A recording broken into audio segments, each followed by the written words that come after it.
ഞാൻ ഇവിടെ ഇടാൻ പോകുന്നത് കേരച്ചൂര അച്ചാറാണ്. കേരച്ചൂര അച്ചാറാണ് നല്ലത് കേരയാണ്. ആദ്യമായി കുറച്ച് മുളക് പൊടി ഇടുക, കുറച്ച് മഞ്ഞപ്പൊടി ഇടുക, പിന്നെ കുറച്ച് കുരുമുളക് പൊടി ഇടുക, കുറച്ച് ഉപ്പും കൂടെ ഇട്ട് നല്ലതായിട്ട് ഇളക്കുക. നല്ലപോലെ ഇളക്കി ശകലം വെള്ളം ഒഴിച്ച് പാകത്തിന് എന്ത് ചെയ്യുക, ഇളക്കുക. ഇങ്ങനെ മീനിന്റെ മസാല റെഡിയായി കുറച്ച് ഒരു അരമണിക്കൂറെങ്കിലും എന്ത് ചെയ്യുക, റെസ്റ്റ് ചെയ്യാൻ വെക്കുക. ഇതിനുശേഷം ഞങ്ങൾ മീനിന് വേറൊരു മസാല ഉണ്ടാക്കാൻ പോവുകയാണ്. ഇതിൽ നമ്മൾ ചേർത്തിരിക്കുന്നത് മുളക് പൊടിയും മഞ്ഞപ്പൊടിയും പിന്നെ പാകത്തിന് ആയിട്ടുള്ള ഉപ്പും പിന്നെ കായപ്പൊടിയുമാണ്. വേണമെങ്കിൽ ഉലുവ വറുത്തരച്ചതും ഇതിൽ ചേർക്കാം.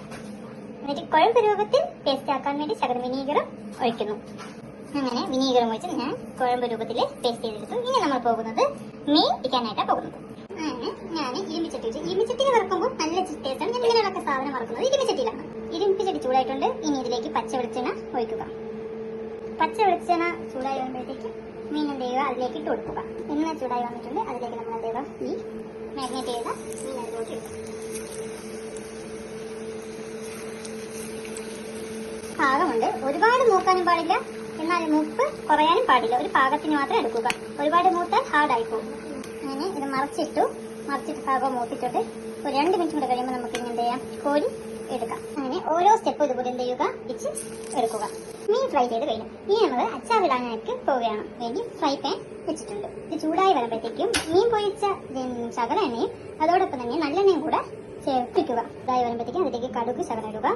ഇട്ട് തുടങ്ങുമ്പോഴത്തേക്കും അതിലേക്ക് ഉലുവയും ഇടുക. അതും പൊട്ടി വരുമ്പോഴത്തേക്കും അതിലേക്ക് വെളുത്തുള്ളി ഇടുക. ഞാൻ ഈ വെളുത്തുള്ളി ഇടുന്നത് മുഴുവനെയല്ല, നടുവേ കണ്ടിട്ടാണ് ഞാൻ വെളുത്തുള്ളി ഇടുന്നത്. വെളുത്തുള്ളി നല്ലപോലെ മൂത്ത് വരുമ്പോഴത്തേക്കും അതിലേക്ക് എന്ത് ഇഞ്ചിയും കൂടി ആഡ് ചെയ്ത് നല്ലപോലെ വരച്ചിട്ട് കരിയപ്പുകയിട്ട് നല്ലപോലെ ഇളക്കുക. ഇതിപ്പോൾ നല്ലപോലെ മൂത്തിട്ടുണ്ട്. ഇനി നമുക്ക് നേരത്തെ ആഡ് ചെയ്ത് വെച്ച മിക്സ് ഇട്ട് കൊടുക്കുക ഇതിലേക്ക്. എന്നിട്ട് ഇതിലേക്ക് എന്ത് ചെയ്യുക, വിനീഗറും കൂടെ ചേർക്കുക. വിനീഗർ ശരീരത്തിന് നല്ല ആരോഗ്യമല്ല, പക്ഷേ ഇട്ടാൽ നല്ല ടേസ്റ്റ് ആയിരിക്കും. ഞാൻ പക്ഷേ കുറച്ച് വിനീഗർ മാത്രമേ ഞാൻ ഒഴിക്കുന്നുള്ളൂ. ഇതെല്ലാം ചേർത്തതിന് ശേഷം ലാസ്റ്റ് നമ്മൾ ഈ ഫ്രൈ ചെയ്ത് വെച്ച ഫിഷ് ഇതിലേക്ക് ചെയ്ത് മിക്സ് ചെയ്ത് എടുക്കുക. Thank you for watching.